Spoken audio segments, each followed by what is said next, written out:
ప్రజాపాలన అందిస్తామని కాంగ్రెస్ పార్టీ ప్రభుత్వం ఏర్పడి సంవత్సరం అవుతున్న తరుణంలో ఈ సంవత్సరంలో అన్ని రంగాల్లో విఫలమైతూ ఆఖరికి ఎంతో ఉన్నత స్థాయిలో కేసీఆర్ గారి ప్రభుత్వంలో ఎంతో ఉన్నత స్థాయిలో మనము గురుకుల విద్యా వ్యవస్థను పెడితే ఆ వ్యవస్థను క్షీణింపజేసి అన్ని రకాలుగా దాన్ని రోజుకు దిగజారుతూ నెలకు 3-4 చప్పున ఆడపిల్లలు, గిరిజన పిల్లలు, దళిత పిల్లలు, బడుగు బలహీన వర్గాల పిల్లలందరూ అన్నంలో ఫుడ్ పాయిజనింగ్ కేసులతోటి దాదాపు 48 మంది మృతి చెందగా దాదాపు 300-400 మంది ఫుడ్ పాయిజనింగ్ కేసుతో హాస్పిటల్ పాలవగా బీఆర్ఎస్ పార్టీ దానికి స్పందించి గురుకుల బాట అనే పేరుతోటి అన్ని గురుకుల సంస్థలను అక్కడ వెళ్ళి అక్కడ ఉన్న వాస్తవిక పరిస్థితులు ఏంటిదో ఒకసారి గ్రహించి ఒక నివేదిక రూపొందించి దాన్ని ప్రభుత్వానికి అందించాలనే ఒక మంచి సంకల్పంతో మేము ఇవాళ ఈ గురుకుల బాట ప్రోగ్రాం చేపడితే దాన్ని మొదట్లోనే వాళ్ళ వైఫల్యాలు ఎక్కడ బయటపడతాయో మేము విద్యార్థుల దగ్గరికి వెళ్తే విద్యార్థులు సమస్యలు చెప్తాయి బయటికి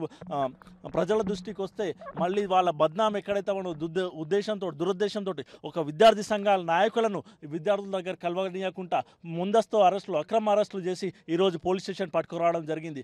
దీంతో సుస్పష్టం ఏమైందంటే విద్యా వ్యవస్థ ఎంత దిగజారిపోయింది, గురుకులాలలో ఎంత దయనీయ స్థితిలో మారిపోయినాయో వాళ్ళ భయం చూస్తేనే, ఈ అరెస్టులను చూస్తేనే అర్థమైపోతున్నది. కాబట్టి రేవంత్ రెడ్డి ప్రభుత్వం, ముఖ్యంగా ముఖ్యమంత్రి రేవంత్ రెడ్డి సంవత్సరంలో సంబరాలు చేసుకున్నాడు కాదు, విఫలమైనని మొత్తం ప్రపంచం మొత్తం తెలిసిపోతున్నది.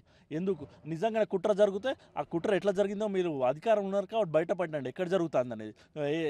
ఒక గుడ్డ కాచి మీదేసేసి వాళ్ళ వైఫల్యాలు కప్పిపుచ్చుకొని ఇదేదో బీఆర్ఎస్ పార్టీ చేస్తుందని చెప్పడం, ఇవన్నీ ఏంటంటే వాళ్లకు బాధ్యతల నుంచి తప్పుకోవడం, పారిపోవడం తప్ప ఇంకేది కాదు. కాబట్టి ఈ పాలన ఇంకా వాళ్ళ వైఫల్యాలని ప్రజల దృష్టికి వచ్చినాయి కాబట్టి ఒక్కొక్కటి అది చేస్తుంటుంది. ఇంకో విషయం, ఎన్ని అరెస్టులు చేసినా ఏది చేసినా ఈ గురుకుల బాట, బీఆర్ఎస్ గురుకుల బాట అనేది ఆగదు.